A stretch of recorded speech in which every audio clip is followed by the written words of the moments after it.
अस्सलामुअलैकुम वरहमतुल्लाह वबरकातुहू। मोहतरम सैयद गिलानी साहब और हकीम नईम हैदर सन्यासी साहब, ये मैंने किरासन तेल को वाइट किया है।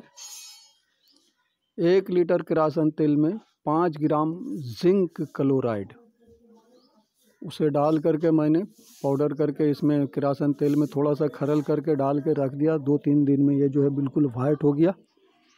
इसे मैंने धूप में रख दिया था। 2 लीटर बनाया है मैंने। ये बिल्कुल सफ़ेद हो चुका है। नीचे जो है जिंक क्लोराइड बैठा हुआ है, आप देख सकते हैं। और एक गुजारिश है बाबा नईम हैदर साहब से कि आपके बताए हुए फार्मूले से मैंने किरासन तेल को फायर प्रूफ करना चाहा, नहीं हुआ। हमसे कहाँ गलती हो गई। 1 लीटर किरासन तेल लिया था मैंने, उसमें 50 ग्राम काफूर डाला, फिर 50 ग्राम फिटकिरी और 25 ग्राम कार्बेट पत्थर डाल करके थोड़ा थोड़ा उसमें जो है पानी डालते रहे।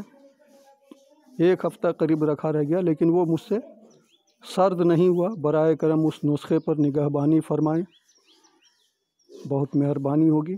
बाकी मैं अपने आपके चाहने वालों को ये किरासन तेल वाइट करने का जो है और बेबू करने का, बू भी इसका किरासन तेल का महक भी बिल्कुल ख़त्म हो जाता है और वाइट हो जाता है। 1 लीटर किरासन तेल में 5 ग्राम जिंक क्लोराइड डालने का है। अस्सलामु अलैकुम वरहमतुल्लाह वबरकातुहू।